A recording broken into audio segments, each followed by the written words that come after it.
All right, we're going to be in the book of Daniel tonight. We're in chapter 2, and I love the book of Daniel, as do most people. It's a favorite of many.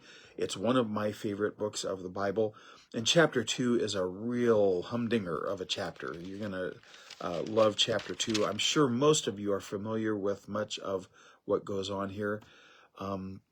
So let's go ahead and just look at I'm not going to read through the whole chapter. It's a long read, and it would be worth it, but we only have 15 to 20 minutes here. So let me just hit some highlights for you, okay? In Daniel chapter 2, at the beginning, now in the second year of the reign of Nebuchadnezzar, Nebuchadnezzar had dreams, and his spirit was troubled, and his sleep left him. Then the king gave orders to call in the magicians, the conjurers, the sorcerers, and the Chaldeans to tell the king his dreams. So they came in and stood before the king. And the king said to them, I had a dream, and my spirit is anxious to understand the dream. Then the Chaldeans spoke to the king in Aramaic, O king, live forever. Tell the dream to your servants, and we will declare the interpretation. Now, I'm going to stop reading there, and I'm just going to kind of relate the story to you. Nebuchadnezzar had a dream. He wants his advisors, his wise men, to tell him what the dream was. So they said, okay, well, tell us what the dream was, and we'll interpret it. And he says, no, you tell me the dream. If I tell you the dream, you're just going to make something up. I'm paraphrasing here. I'm reading into the text, but this is what's going on. He wants to test them to make sure that they are truly wise and benevolent advisors. So how can I tell that? Well, you tell me what my dream was. Well, nobody can do that. Nobody. So he says in verse 5, if you do not make known to me the dream and its interpretation, you will be torn limb from limb, and your houses will be made a rubbish heap. Now, that's the kingdom of Nebuchadnezzar. Now, emperors rule with an iron fist, and they rule by fear, but there is not much peace in the kingdom, okay? So nobody can tell the king his dream. So in verse 13, let's see, in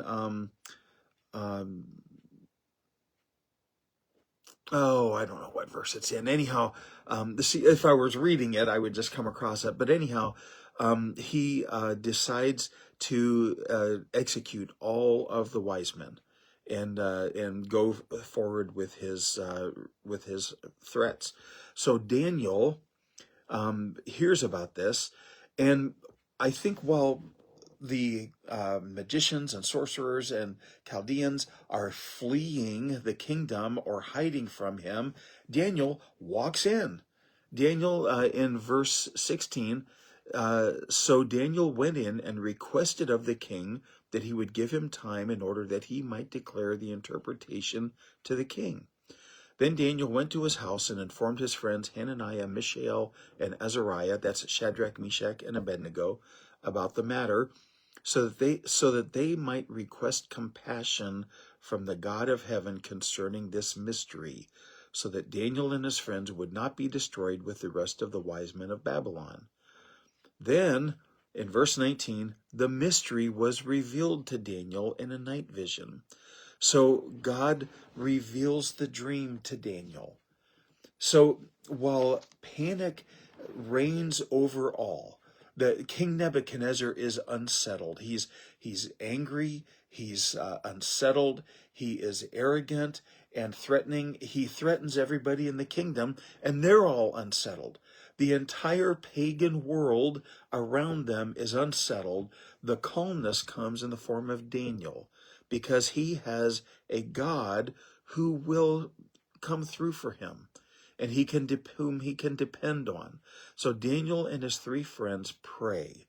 This is their response to everything that you'll see in the book of Daniel. That while the world is in chaos around him and imploding, and there's backstabbing and threats and anxiety all around him, Daniel and his friends pray. and they bring this sense of calmness and serenity into the entire situation. So he interprets the dream, and he tells Nebuchadnezzar what his dream was in verse 31. You, O king, were looking, and behold, there was a single great statue. That statue, which was large and of extraordinary splendor, was standing in front of you, and its appearance was awesome. The head of that statue was made of fine gold, and its breast and arms of silver, its belly and its thighs of bronze, its legs of iron, and its feet partly of iron and partly of clay. You continued looking until a stone was cut out without hands, and it struck the statue on its feet of iron and clay and crushed them. Then the iron, the clay, the bronze, the silver, and the gold were crushed, all at the same time, and became like chaff from the summer threshing floors, and the wind carried them away so that not a trace of them was found. But the stone that struck the statue became a great mountain and filled the whole earth. Now, he goes on to include a little bit of interpretation in the dream and whatnot, but here's what we're going to get from the book of Daniel. Okay, Daniel comes through for the king. The king relents on his threat to kill all of the wise men, and in fact elevates Daniel above all the wise men. Now, keep in mind, we are within a week from Christmas. This is the time where we talk about the three kings of the Orient. In fact, I just did a devotional series on them. There weren't three of them. They weren't kings, and they weren't from the Orient. They were the Magi of Babylon. And in Daniel chapter 2, verse 48, then the king promoted Daniel and gave him many great gifts and made him ruler over the whole province of Babylon and chief prefect over all the wise men of Babylon. That's who the wise men were. That's how they knew about the star and what to look for, is because Daniel had taught them the scriptures and what to look for someday. Now, the object lesson that I want to get to from this. Of course, Daniel and his prayer and his holy countenance and his turning to God at all times. The key verse in this whole passage is in verse 28. However, there is a God in heaven who reveals mysteries. And that's what the name of the message is tonight, the God who reveals. But he reveals to Daniel the dream of Nebuchadnezzar, and he talks about four kingdoms. And these four empires that the world would see, beginning with the Babylonian Empire, would be the Babylonian Empire, which began in 626 BC and ended in about 539 when the Medo-Persian Empire came into play. The Medo-Persian Empire ruled until about 331 when Alexander the Great conquered the world, and the Greek Empire ruled until about 63 BC. Did I say 331 AD? 331 BC. Then 63 BC, the Roman Empire reigned until 476 AD. Now, those are the four empires, but they are crushed by a huge stone that is cut without hands, and which becomes a great mountain. That, of course, is Christ. It's the church. So, so all of these empires were global empires at the time that they reigned. King Nebuchadnezzar was the greatest,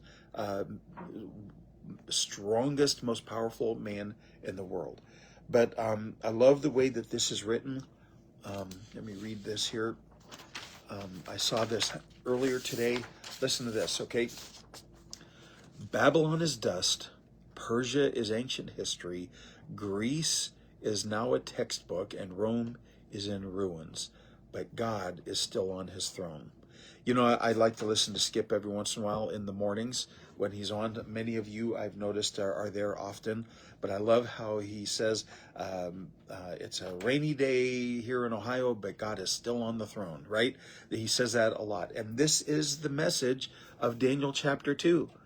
Those empires are in dust, in ashes, and ruins, but God is still on the throne. Now, it made me remember the French philosopher Voltaire.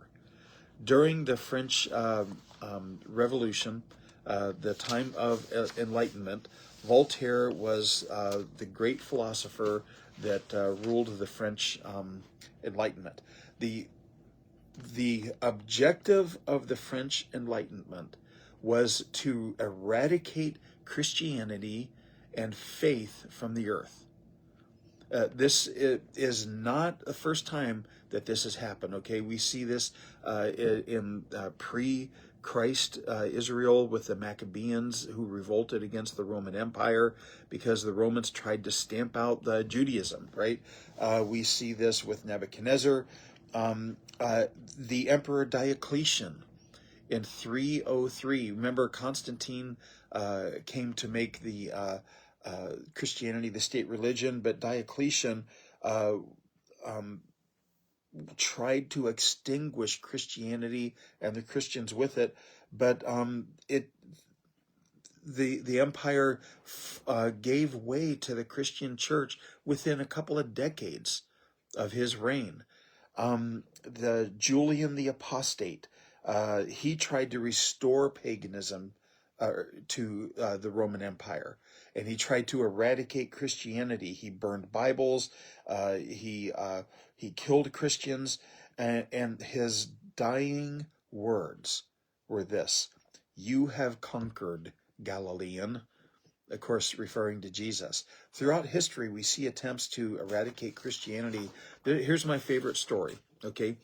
Voltaire, during the French Enlightenment and Revolution, he was an avowed atheist, an avid anti-Christian activist. And he said this. He said, I keep hiding where I wrote things. He said, 100 years from now, the Bible will be a forgotten book. Within 50 years of his death, the French or the Geneva Bible Society purchased his abandoned estate and used that to print and ship Bibles.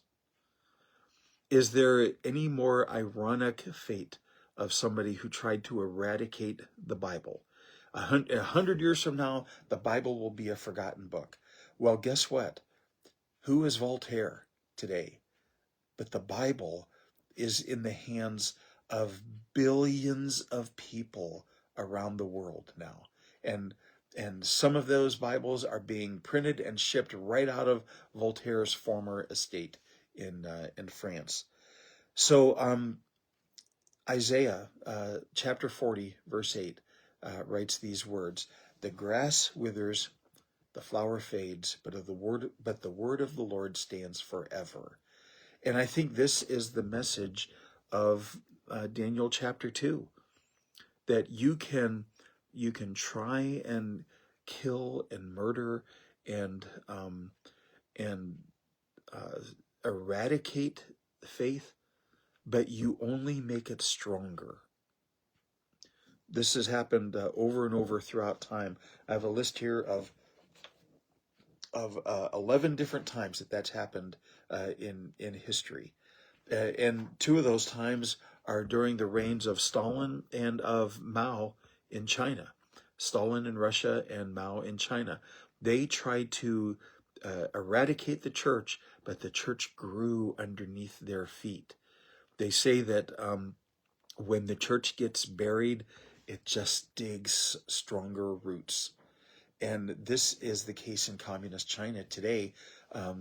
Christianity is outlawed, but there are an estimated 50 to 60 million Christians in China underground. So Daniel stayed true to his faith. He stood as a testimony to Nebuchadnezzar, even in the face of threats of death. He stayed true and he stayed bold, and he was rewarded for that. And this is what God says to us, that if we put him first, if we are bold for him, and if we do faithfully what he wants us to do, he will honor that. God honors those who honor him. God supports those who put themselves on the line for him. Now, many Christians have lost their life doing that exact same thing. So what do you say to them? Well, you don't say anything, because they have their reward. They're with God now. There's no downside to standing up for Christ. You can take those reproaches, those insults, that persecution, and that just digs your roots deeper and builds your place more secure and more sure with God himself. He will not abandon you or forsake you. He will not the Bible says, I've never seen the righteous forsaken or his seed out begging for bread, meaning God will supply your needs in those times. So let's leave chapter 2 here. Skip will be on tomorrow night, and then New Year's Eve. I'm not going to do Digging Deeper daily on New Year's Eve, but I might come back on New Year's Day and do one Thursday and Friday this week, because we're just getting kind of losing track of this. Too many days off. I don't like those days off so much. So let's plan on that. We'll be back here Thursday on New Year's Day. And until then, we'll see you next time on Digging Deeper Daily. God bless.